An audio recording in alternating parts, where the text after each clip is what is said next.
you as governor.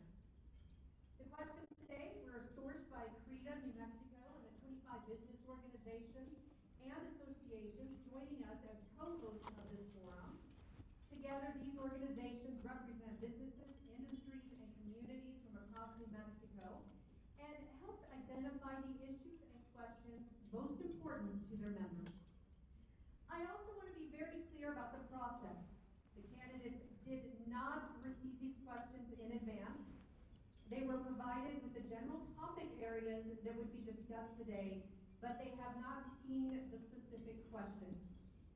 The questions have been curated to create a thoughtful conversation across a range of issues important to New Mexico's business community, workforce, and future growth. You'll also find information on your tables on how to submit questions for the candidates.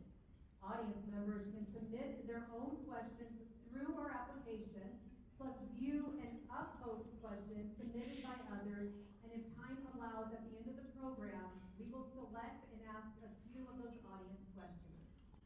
In order to give us time to cover as many important topics as possible, each candidate will have 2 minutes to respond to each question.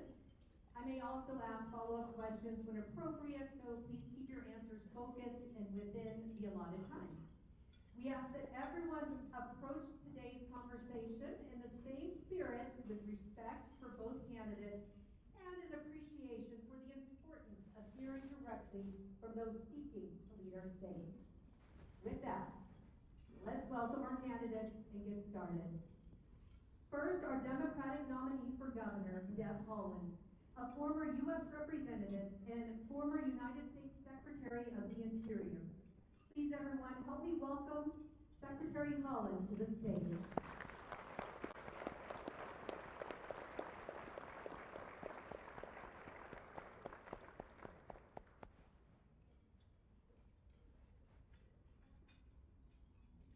And our Republican nominee for governor, Greg Hall, a longtime New Mexico business owner and former 3-term mayor of Rio Rancho. Please join me in helping welcome Mayor Hall to the stage.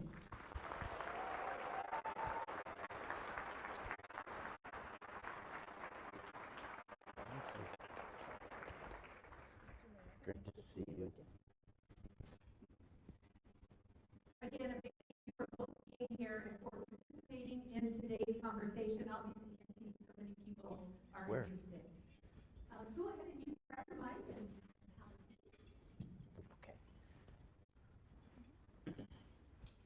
And we have a lot to cover. We're going to start with governance and leadership. The governor, of course, has only one of the 3 branches. Many of the policies you may campaign on will ultimately require legislative action and funding. What is your strategy for building bipartisan support in the legislature? Specifically, how would you approach a legislature that may not agree with your priorities? And we'll start with Secretary Haaland. Thank you so much. First of all, thank you all so much for having me. The delicious lunch, and just appreciate the opportunity to be here with you all. And I mean, this is something that I've done. I was elected as the Democratic, I was the District 1 Congresswoman for New Mexico. I got sworn in under a government shutdown on January 3rd, 2019, and I proceeded to pass 5 bills and get them signed into law. I did that because I worked across the aisle. I know how to work across the aisle. I know how to fight for New Mexico and get things accomplished regardless of who is in office. So I feel very optimistic about my ability to do exactly that, work across the aisle. Look, we have to work together. There's a lot at stake right now in New Mexico, and all of us need to work together to make sure that we're moving our state forward. Mr. Hall? Yes, and thank you all for having us today, and thank you guys for spending your day with us. This is a huge turnout. I really appreciate everybody coming here to hear the different responses from myself and Secretary Haaland. And thank you, Secretary. We appreciate you being here, and this is just an honor to be on a stage to discuss these issues. But when it comes to a bipartisan approach to building consensus and to actually building bridges, I remind everybody that as mayor of Rio Rancho, I've got my political learning really, or my upbringing, if you will, in a nonpartisan world. That meant working with Democrat mayors. That meant working with Republicans and independents, and that whether it was mayors or city councilors, senators, representatives, governors, you learned to lay out your priorities and make sure that you really show how this can benefit the most amount of people and get that buy-in. And so that's the experience that I've had working across the state. That's the experience that I've had getting stuff done. And in this state, it can be very difficult just to move projects forward. So you really have to make sure you're building those bridges and taking that approach. So my approach would be to build as many bridges as we could, have as many people at the table as possible, and making sure that we're getting consensus on some of the things that we're trying to get passed. But ultimately, what we have to focus on is how do we move New Mexico forward? How do we create the opportunity that brings our children back home? Because I'll tell you, that was a very good point made earlier, that we're in a declining population. We have to start embracing growth and development and opportunity in our state, and I would work to build that bridge in that area. Thank you, Mayor. And just to clarify for your candidates, if you look down here, that'll give you your time that's left. Our next question is focusing on the budget. Of course, oil and gas continues to play a major role in New Mexico's finances, with the latest estimates at 35% of the state's general fund revenue when severance taxes, royalties, and related revenues are considered. While that revenue has created unprecedented opportunities for investments in our state, it also leaves New Mexico exposed to the volatility of the energy markets. As governor, what is your plan to diversify New Mexico's economy and revenue base so that we are less dependent on oil and gas over the long term? And what industries or investments do you believe have the greatest potential to become sustainable sources of jobs and state revenue? We'll start with you, Mr. Holt. Thank you. One of the main energies that we have to continue to grow and expand on, and we were at a groundbreaking this morning at Pacific Fusion, is really developing energy resources right here in the state of New Mexico. I believe that developing these technologies and creating those jobs right here in New Mexico is the path forward. So we diversify ourselves, being totally dependent on the oil and gas industry. I don't think that right now our budget gets anywhere close to saying goodbye to it. And so we do have to have an all-in energy policy. But as we start to develop energy resources throughout the state of New Mexico, and we can show outside companies that we are competitive for supplying that energy and making sure that we're leading in that area, that will begin to attract other industries into our state, whether that's manufacturing, aerospace.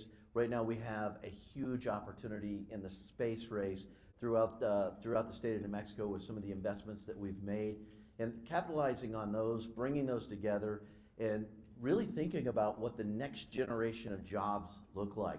I can tell you the jobs of today, really, a lot of them didn't exist when I was a kid and coming out of high school and going into the workforce. We've got a very rapidly evolving labor market. The jobs are different today. The jobs are going to be different tomorrow. So by attracting those industries into our state, making those opportunities available, that's what's going to keep our kids here. And that's what's going to keep them interested in New Mexico. Thank you so much. I had the fortune of visiting the Lightning Dock geothermal plant this past weekend. And yes, I was at the Pacific Fusion groundbreaking too, and that's all very exciting. Geothermal is, I think we need to move forward with that. It was an amazing opportunity to see that up close, small footprint, doesn't use any water, generates, a small power plant generates enough for about 9,000 homes. And I believe very strongly with geothermal, wind, solar, that New Mexico can be a clean energy leader in the country, but overall an energy leader in the country. We do have goals set for ourselves for clean energy that will lower utility costs for New Mexicans, which I think is incredibly important right now with the cost of living going up. Everything's more expensive. So whatever we can do to help New Mexicans afford to stay here and to live here, to raise their families here. And I'm with the mayor. My child lives out of state. I'd love to bring all our kids home and make sure that they have opportunities right here in New Mexico.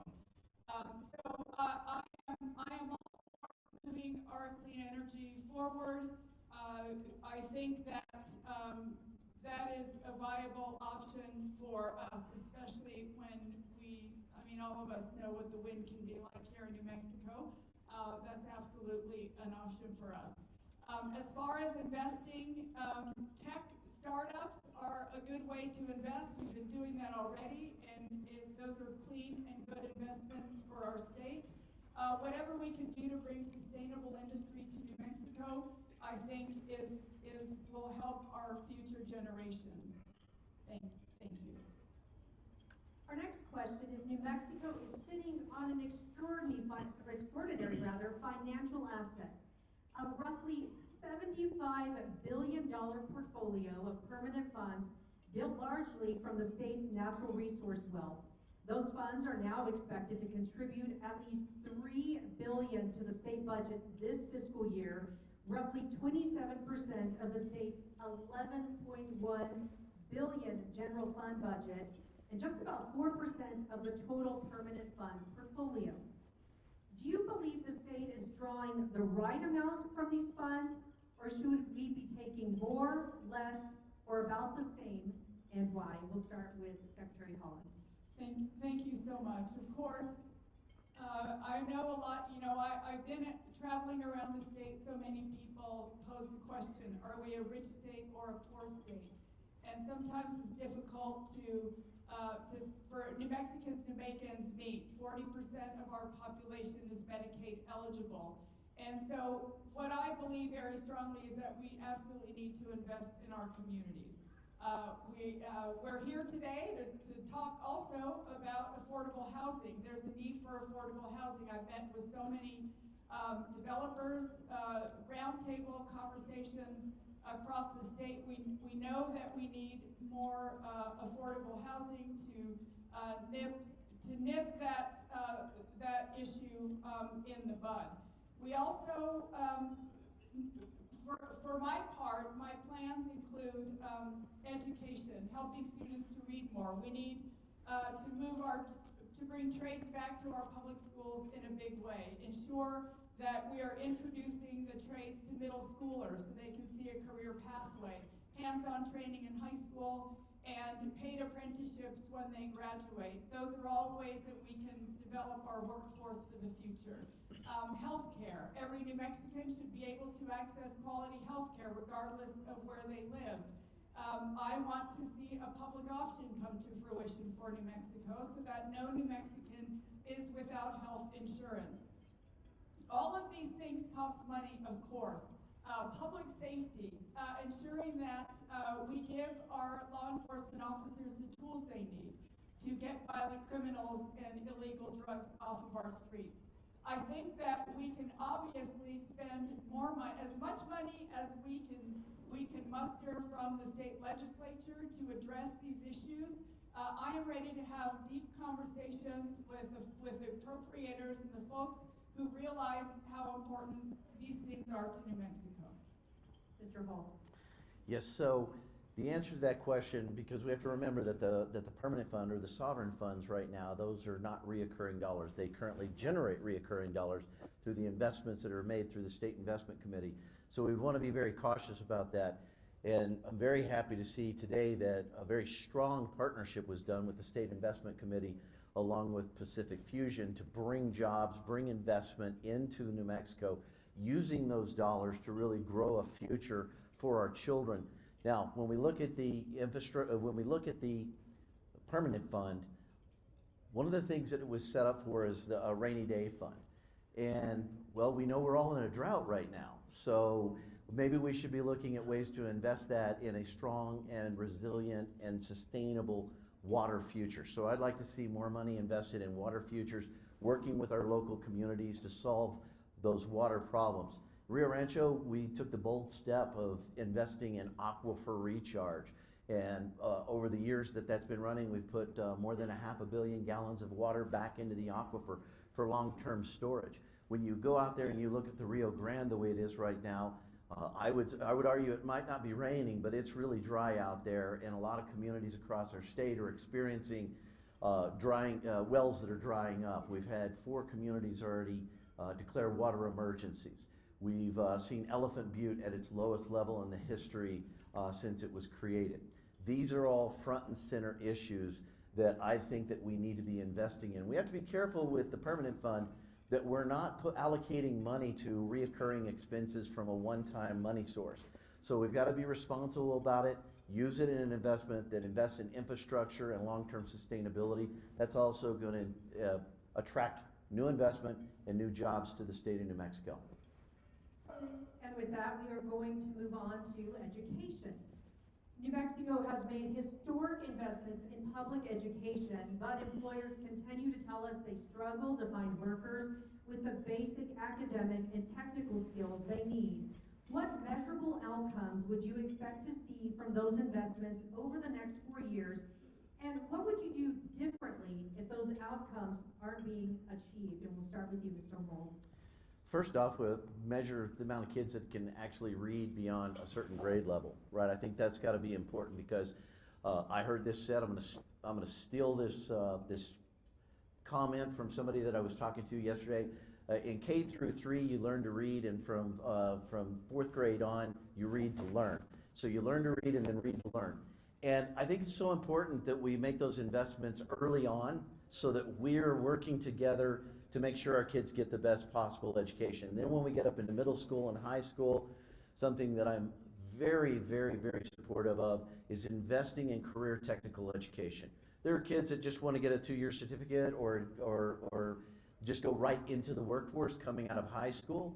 And I think that we need to really tailor our education system to allow our kids to be as productive as they can possibly be, but keep them interested in school by putting things in our schools that interest them and keep their attention. When I'm working with site selectors and companies that are looking to come to New Mexico, they are looking for a skilled workforce. And that goes from everywhere from carpenters to concrete, individuals, electricians, HVAC, you name it across the board. These companies are looking for individuals with these skill sets. So making sure that we have that available, like for example, you've seen some really nice career technical education schools come up across the state. One in Hobbs, one recently in Rio Rancho, and CNM is about to open up the first ever diesel EV training facility there in Rio Rancho as well, which is going to meet the needs of the automotive employers in the area. So we've got to work with employers, we've got to work with the school districts, and make sure that we're building up that workforce that's necessary to attract that investment. Ms. Holland. Thank you so much. So my education plan, of course, early reading. Children need to read sooner. That's just the bottom line. If they have that foundation, they can do math, they can do science. They have the confidence they need to move forward.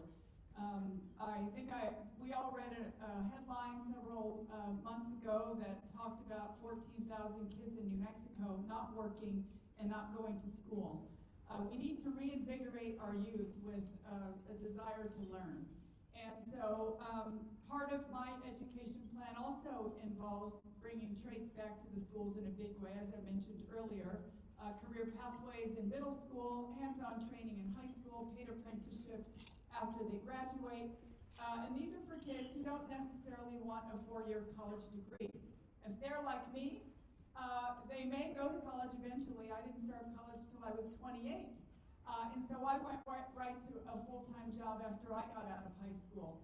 But for the kids who want to go to a 4-year college, ensuring that we can back them up so they're not paying off their student loans like me when I'm 65, still paying off my student loans.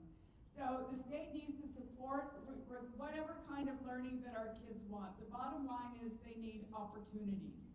I also have a plan in my education, plan to have an Every Child Outdoors initiative. Every child in public school having outdoor learning time, whether it's on the trails in any number of mountains across the state, learning science at our river, what's left of it, of course, and then camping out under the stars, engaging our science teachers, math teachers, music and art teachers, engaging students in the outdoors. I think that would invigorate them to be excited about school and also inspire our next generation of land stewards. And with that question, we are now going to move on to employment. New Mexico's labor force participation rate is just 57.7%, placing us in the bottom 10 states nationally and nearly 5 percentage points below the national average. At the same time, employers across the state continue to tell us they're struggling to find workers. What do you believe are the biggest barriers keeping New Mexicans out of the workforce, and what specific steps would you take as governor to increase our workforce participation? And we'll start with Secretary Hollins. Thank you so much. Well, of course, my education plan is one that I have said earlier that will increase our workforce for a number of things that we're doing in New Mexico. Our labor unions will play a large part in how this workforce is getting trained, and I look forward to engaging them. We need to make sure that we are protecting workers. So many times we hear from folks who say they pass by work sites and there's a lot of out-of-state license plates. We need to make sure that those jobs and those projects are going to New Mexicans. And as governor, I see a way forward with project labor agreements, making sure that we are putting New Mexico workers first. I also know that for small businesses, which are the backbone of our state, that we need to open an office of small business that really works for small business owners, a one-stop shop, so they can accomplish everything they need to on one website. So they're not traversing between phone calls and websites and emails, trying to find what they need to ensure that they're opening their businesses and getting the help they need. I want to enhance the site readiness fund so that when a small business is ready to open in any community across New Mexico, that there is funding there to ensure that they can move right in, that they're connected to the internet, that they have infrastructure, utilities, and all of the things that they need to open their business. I think New Mexico can be a leader in small business and large business, sustainable industry, and I will work hard to make sure that we are moving forward, giving our businesses the opportunities and the help that they need. Mr. Holt. Yes, so as your next governor, I'm going to make sure that we aggressively get information out about workforce solutions and some of the training programs through some of the various different programs to take people from one career, if that career has gone away, to get them to make sure there's a path forward to retraining them and getting them back into the workforce, getting them interested in another field, another profession. I know that we've seen things shift in the state of New Mexico that create some of these vacancies.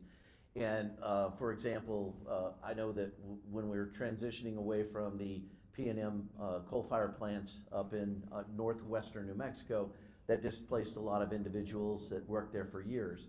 So making sure that we have resources available, and then we go out and we work with those individuals immediately to make sure that we find another path forward for them and another career forward.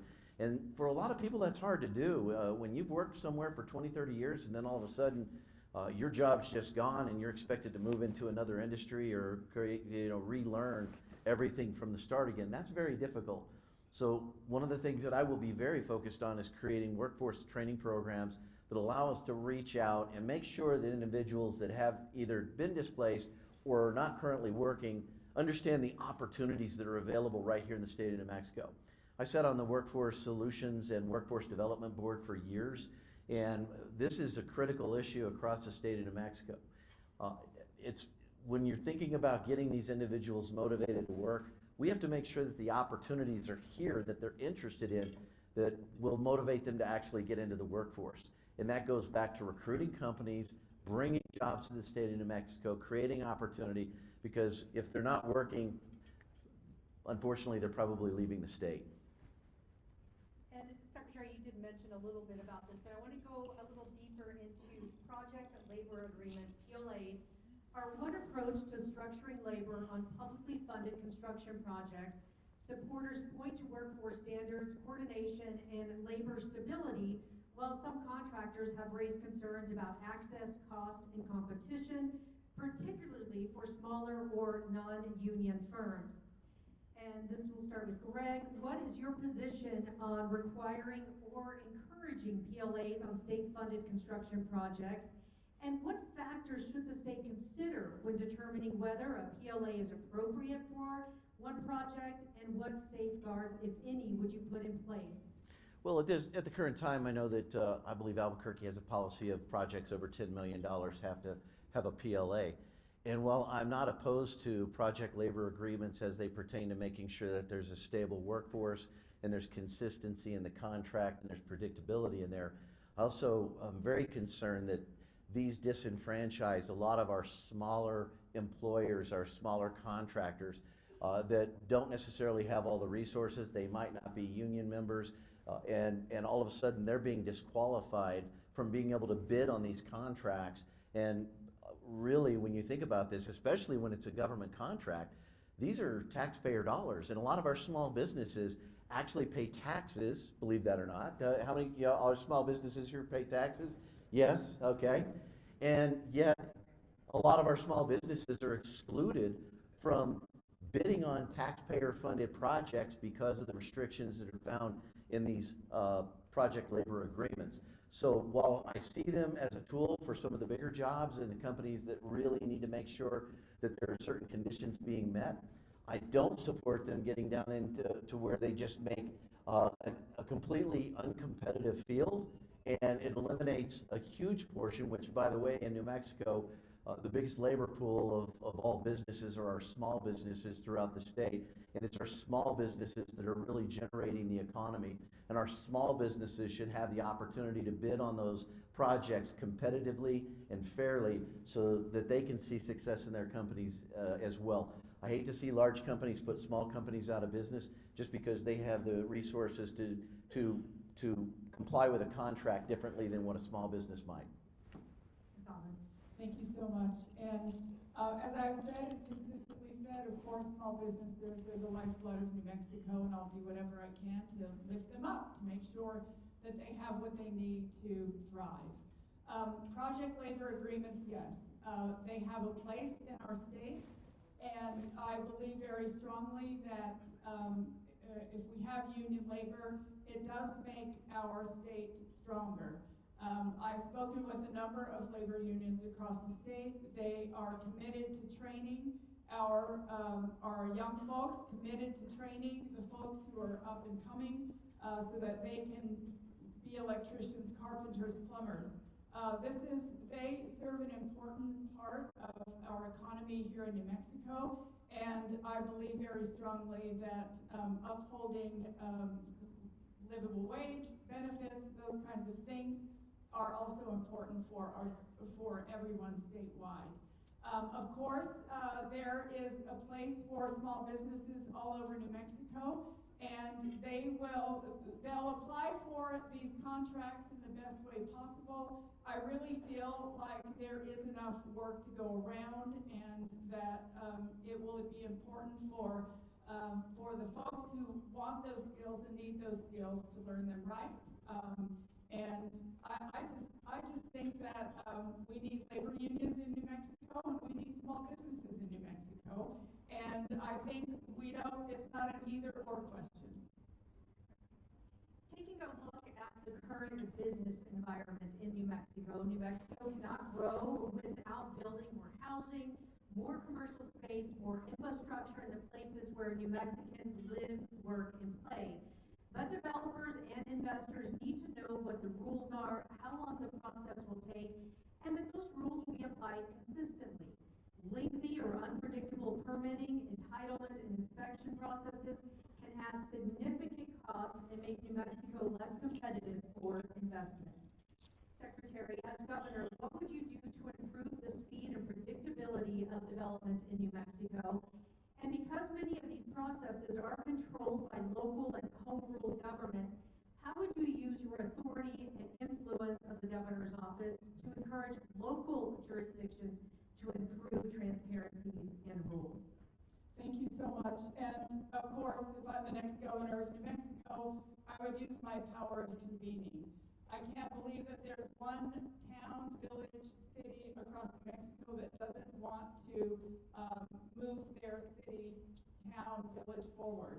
And so we need to get together and have conversations about how we can all help one another to ensure that, yes, we're building those affordable homes for folks who need them, whether it's in Roy, New Mexico, where teachers have to live in travel trailers because there's not housing for them, or here in Albuquerque, where folks are getting evicted from their homes because they can't keep up with the rent. And so I believe that small, whether it's town councils, city councils, county commissions, that we can all get together, help one another out. If I am the next governor and we develop a rule that is a shot clock rule that says we need permitting done by a certain time, I would intend to ensure that that local community government has the support they need to hire more professionals for that office to make sure that they can get those permits through in a timely way. I know for all of you, time is money. If you wait, things get more expensive. Things get more expensive by the day right now in this economy. And so efficiency means everything in construction, in building roads, in building hospitals, whatever you are working to build to increase, availability for your community. It needs to get done faster. So I think that the shot clock rule it can be worked to a way that would help both the builders and the government, and also just ensuring that that we are paying attention to what our communities need. Mayor Hall? Well, I have a little experience in this area. So, over the last 7 years, or 12 years, we've seen over $7 billion worth of investment in the city of Rio Rancho, and a huge portion of that is from home development, home building, and making sure that we are trying to meet the need in a housing shortage, the statewide housing shortage. Being 44% of all new home starts over the last few years in the Albuquerque and Santa Fe market, we looked for ways to streamline the process. Now, that was a community decision. Now, as governor, what you're going to need to do is work with the individual communities to really help them put in place very predictable processes so that when developers come in, we're not moving the goalposts. And that when the developer comes in and they're looking to invest their dollars, that you move that process forward as quickly as possible. Now, if that means that the development services department of these communities need additional resources, then we need to look at that. If that means that they need additional individuals working there, more inspectors, then we need to look at how we can partner in that particular area to make sure that we're moving the process forward very quickly. I know plan review is something that can take a lot of time, but I also think that not just on the community side, but more on the public side, we need to restrict the ability to just file lawsuits to stop any type of building anywhere at any time. And that one person can walk in and spend $50 and put a development into a tailspin for 2 to 3 years. So I think there need to be controls that are put in place in that particular instance, but working with the communities to help them develop systems that are predictable and then locking them in. So that way we're respecting the character and culture of the communities, but we're also seeing the vital need for the investment that's being made, and that time is money. And as we all know, capital is like water. It rolls down the path of least resistance. We want to make sure that we're creating that path of least resistance for our developers and investors. Our next question, New Mexico's economy has a unique relationship with the federal government through our national laboratories, military installations, federal lands, and billions of dollars in federal funding. How would you approach that relationship as governor, and what would you do to protect and grow New Mexico's federal economic footprint while also making our state less dependent on federal dollars over the long term? Mr. Holt? That is a big question that we talk about constantly. How do we reduce our dependence on the federal government? Because right now, obviously, you've seen ebbs and flows as it pertains to money coming in and out of the state, whether, it's depending on an administration that's in office. This is why it's critical that we develop our business resources in this state, and then we create the opportunity, and we diversify away from not only being dependent on a single industry, but also being dependent on government dollars, on federal government dollars. And we can do that by growing our economy. We can do that by growing opportunity and by creating opportunity in the state. Things don't get less expensive as time goes on, and we've all experienced that. So to recognize that the dependency that we have on federal dollars in this state is very important to our total overall budget. And we have some great institutions in the state when it comes to the national labs and it comes to some of the federal properties that we have in the state. We've got a lot of great things here. But at the end of the day, we have to stand on our own 2 feet. We have to provide for our own people. We have to make sure that we're creating the opportunity for our children to stay here and diversifying away from that and capturing as much money as we can from the federal government and fighting for that on a regular basis to make sure that we're bringing every available resource that we deserve into this state, but at the same point in time making sure that we're investing that in a wise way that actually builds personal wealth and builds opportunity in the state of New Mexico, and that's what we'll be committed to doing. Thank you so much. I rather look at the federal funding that comes into our state as an obligation rather than a dependency. Yes, we have national labs, we have 23 Indian tribes, we have public lands, national parks, wildlife refuges, we have Indian Health Service, and we have veteran services across New Mexico. And the federal government is obligated to New Mexico to fund all of those things. And certainly for the 23 Indian tribes, that is an obligation that will run deep for forever, for till the end of time. And so I feel confident about my ability to understand how the federal government works. I served a term and a few months in the House, in the U.S. House, and then I served 4 years as Secretary of the Interior, where I oversaw a workforce of 70,000 people and an $18 billion annual budget. I know how the federal government works, and I feel like I know, who to visit, who to call, who to ensure that we are getting what we need in our state. I feel I am committed to ensuring that the federal government does live up to its obligations to New Mexico, because a lot of folks rely on that funding. As I mentioned earlier, 40% of our people are eligible for Medicaid and SNAP benefits. And when the federal government cuts those benefits, it really wreaks havoc on the way people live. And so I feel very committed to ensuring that the federal government lives up to its obligations. I still believe that in spite of that, with everything that we are using those federal dollars for, that people can still live up to their potential. To housing. New Mexico is projected to need nearly 58,000 additional housing units by 2045. Yet rising construction costs, interest rates, regulatory barriers, and other challenges continue to make housing difficult to build. A broad group of housing development, business, and community partners, including CREDA, has come together through the Housing Abundance Coalition to identify practical solutions focused on 4 areas: modernizing land use and permitting processes, improving housing attainability, reforming tax policies that can discourage housing creation, and creating better tools and incentives for rural housing development. As governor, what is your plan to meaningfully increase housing production in New Mexico? And of these barriers, where would you focus first, and what specific policy changes would you pursue to turn that strategy into actual homes being built here? And we'll start with Secretary Holman. Thank you so much. Well, to me, it seems like the permitting, that's kind of the first step. You have a piece of land, you want to build a house or an apartment building, and then you have permitting. And sometimes that takes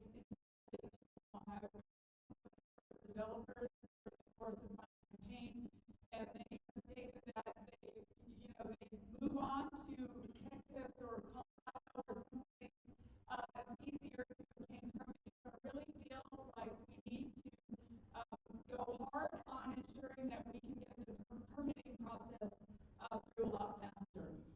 If you can do that, then the estimates that you have for building that particular project, it stays in line with what your original budget is. If it takes 5 years to get a permit, or 3 years, or 1 year to get a permit from the time you've made the budget, then that project is already more expensive than it was. With the tariffs and everything else that are going up, prices are high, everything is going up as we speak. So, as I mentioned, time is money. We need to make sure that we can keep those projects under possible. And of course, identifying homes. I think, I would love to work with the state land office to make sure that they are on board. They have opportunities to build housing on state land.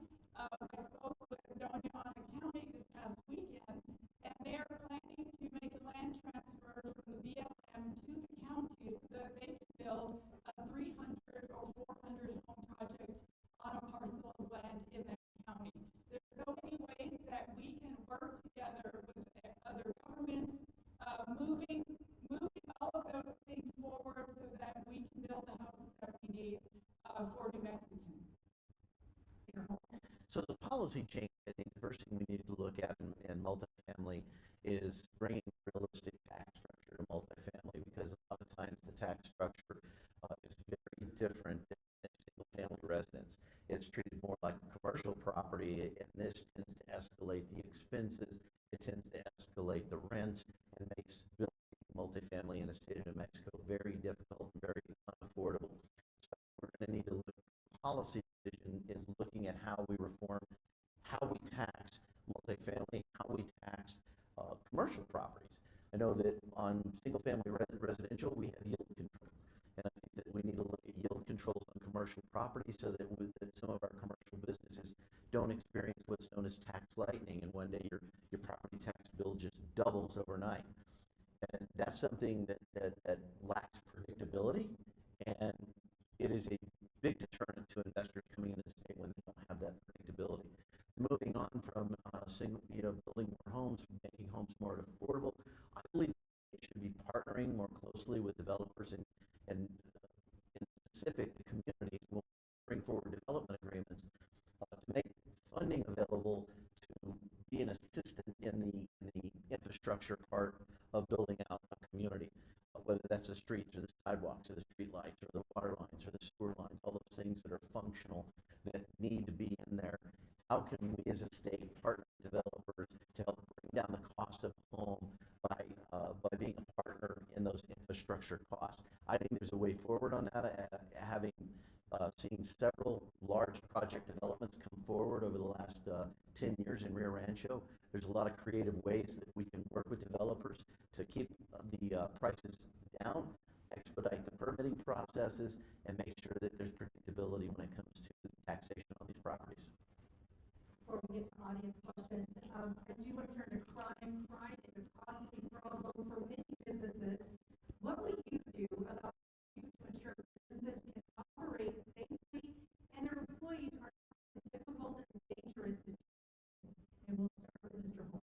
So first off, what we need to do is work with to really build strategic plans around public safety. There's a lot of communities in our state that want to get a handle on some public safety issues that they're seeing that is driven by some of the fentanyl issues, but it's driven by the opioid addiction, it's driven by many different factors that are plaguing the communities across our state. So being a former mayor, I understand what it takes to build a public safety strategic plan to make sure that we're addressing the key issues within the community that build a safe community, and it makes a community where businesses want to invest and people want to live. While the state of New Mexico is currently in a declining population, Rio Rancho has seen a growth increase of about 20% in the last 10 years. That's because people are moving and businesses are moving into a city where they feel that they can prosper, where there's predictability, and there's good safety and strong public education systems. All of these things go hand in hand. Not one is a singular issue. When you say crime, we just wave a magic wand and it all goes away. We need to work with the communities that are wanting to build up their police departments, help them staff in those additional resources. I want to see hundreds of new law enforcement officers added into communities across the state. Because you can talk to one community after another, they can always use a few more police officers to help manage the issue. At the same point in time, our communities have to take a strong stance on enforcing the laws. And when you enforce the laws, that sends a message that we're not going to just let you get away with stuff. For example, you shouldn't have to walk through Albuquerque and ask a clerk to come open a plexiglass door so that you can get a tube of toothpaste. That doesn't happen in Rio Rancho because we enforce the law and we work with our businesses very closely. I'm committed to doing that as governor of the state of New Mexico. Secretary Holland.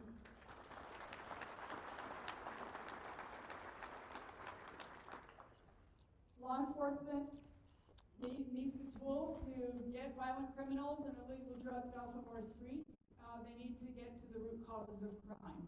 I know that a lot of break-ins, a lot of theft, a lot of those kinds of crimes are related to substance use disorder, and that is a big problem across our state.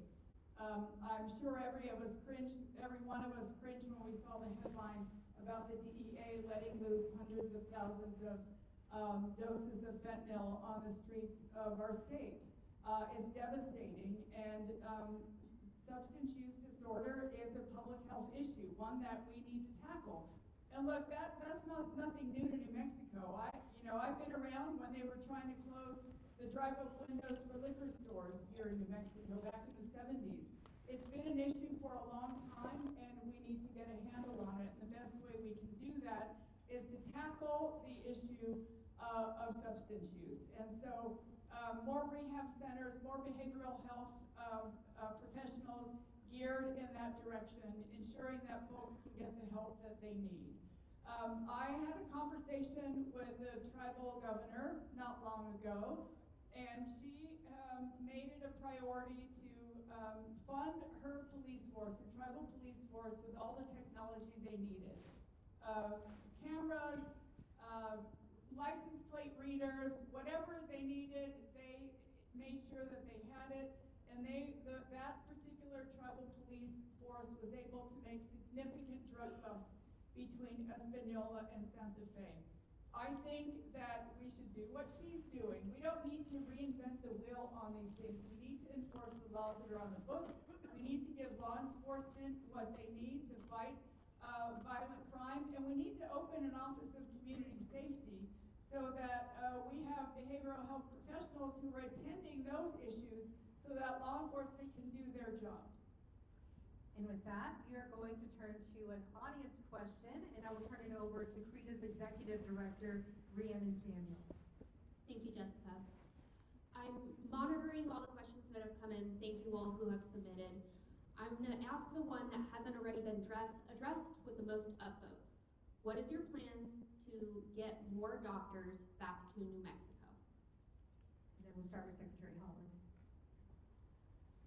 So first of all, we need to ensure that our resident doctors are getting paid more and that they can afford to live here in New Mexico. If we have a student who is a lifelong resident of New Mexico, goes to our medical school and graduates from there, we want them to stay here for their residency because 9 times out of 10 they will stay here and practice here.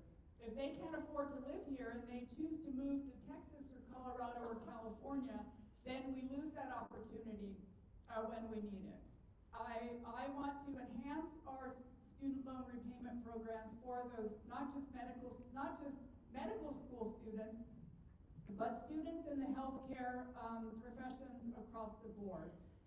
We also, if we want to recruit doctors here, and we're 50th in reading or 50th in math, that will play a role in the decision that they make. So, of course, making sure our schools are the schools that will attract medical professionals to New Mexico is very important.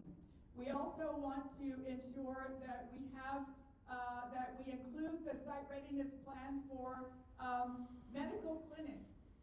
We have a shortage of doctors in so many of our rural communities. I was in Grants the other day, and there's no optometrist there. There's not one optometrist in Grants, New Mexico. And so if we can recruit optometrists to go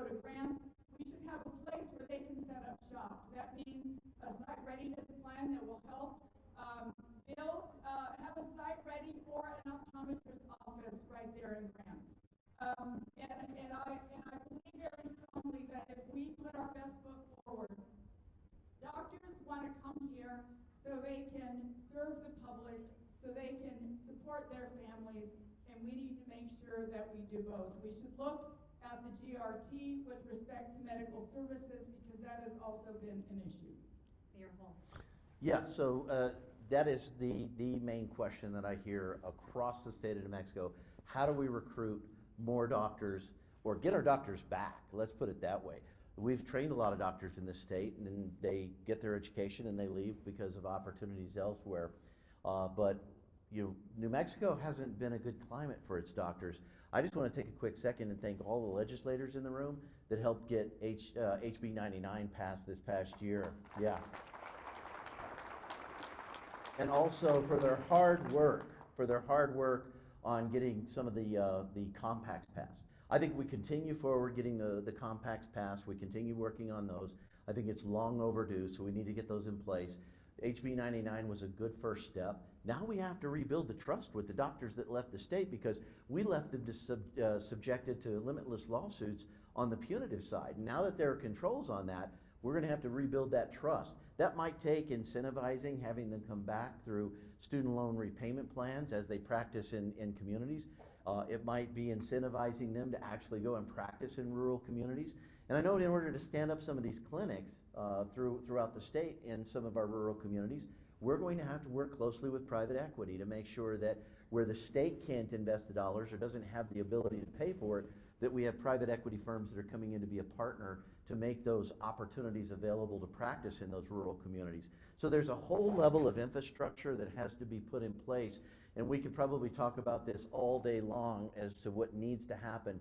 But the truth is, it's a multifaceted approach to re-earn the trust of the doctors that have left the state, and then create a pipeline of doctors that will stay right here in the state of New Mexico as they get their education from UNM and NMSU and other wonderful institutions in the state of New Mexico, keeping them right here and then encouraging them or incentivizing them to practice in rural communities and stay in New Mexico.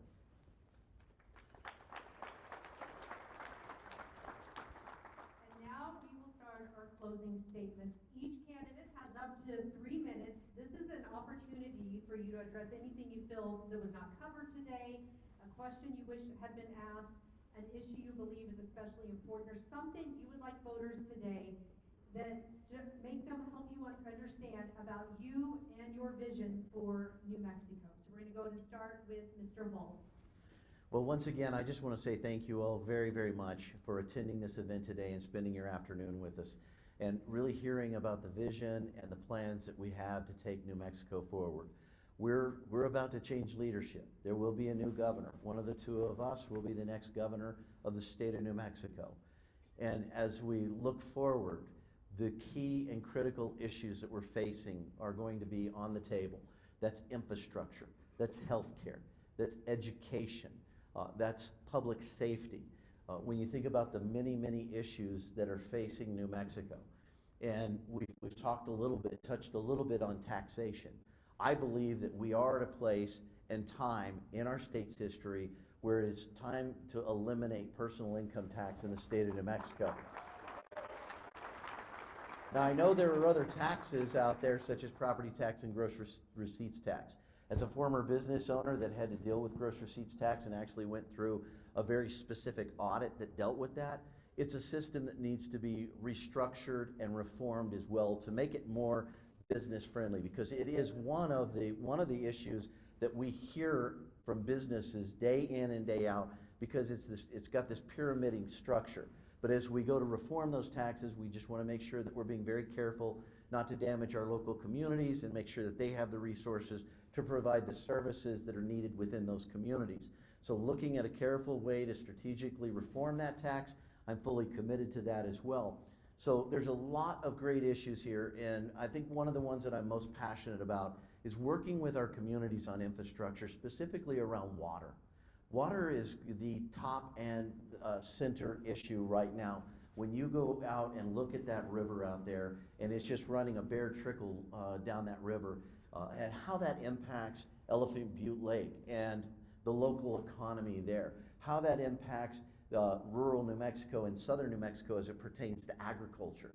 And I can tell you right now, understanding where the new compacts that were just signed into law went, reducing groundwater pumping in southern New Mexico by 18,000 acre feet a year is not going to be good for business in southern New Mexico.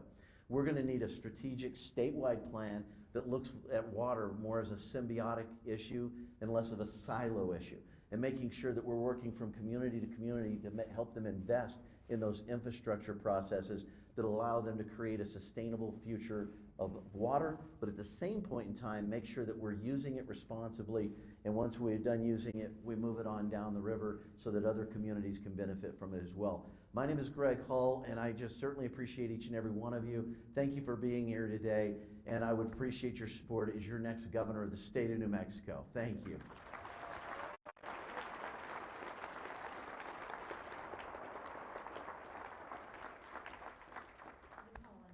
Thank you all so much. I was raised in a military family. Albuquerque was actually my dad's last duty station. I traveled around a lot as a kid, and when he asked us where we wanted to go for his last duty station, we all wanted to come back to my grandmother. So we came back to New Mexico, and this is my state. My ancestors migrated to the Rio Grande Valley in the late 1200s. We're an agricultural state.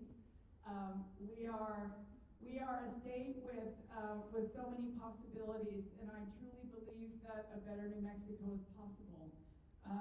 A priority of mine is for our kids to read sooner, because I believe that everything we do and everything that any of us should do, anyone sitting in this room, we know that we need a future for our kids. And so our children deserve to have a quality public education. I believe that starts with very strong reading. So early literacy for me is a priority. New Mexicans need to access quality health care regardless of where they live. Right now, it's difficult to achieve that for many reasons. But I am committed to that as well.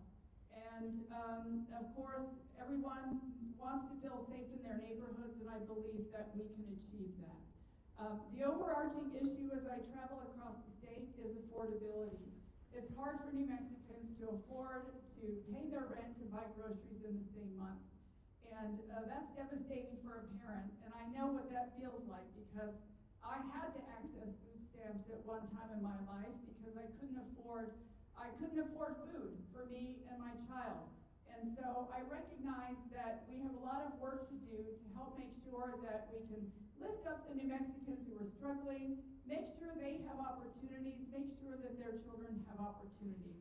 And I believe that we can do that with a stronger economy, with our trades in our public schools, to make sure that students are thinking about what they'll do when they graduate from high school, with incentives for our children to attend college, so that they can fill in the many jobs that we need. Yes, we need social workers for CYFD. We need nurses and doctors, and we also need folks to build our houses and our roads. And so I'm proud of my public service. I'm proud that I've had an opportunity to lead New Mexico as our congresswoman, and to have the experience of managing one of the largest departments in the federal government.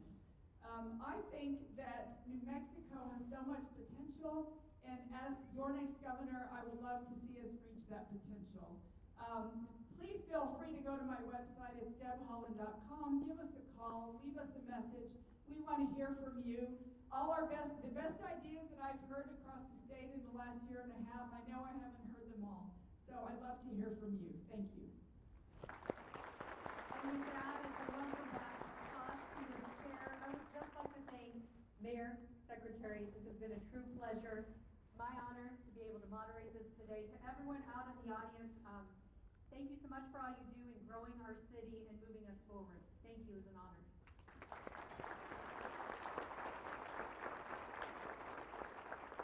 Thank you, Jessica. Thank you, Mayor, Secretary, Rhiannon and Samuel, Ashley, Kim, our wonderful CREDA staff. Thank you guys for putting this on. It's a fantastic event. Let me just leave us on a positive note. This is what I love about New Mexico. This is why I would never live anywhere else. We had a very respectful, intelligent discussion of ideas today, and a lot different than what we see on television. So thank you guys for that. Thank you, and we'll see you at our next CREDA event. Thank you so much, and don't forget, fight night. You know what? Yeah, there we go. There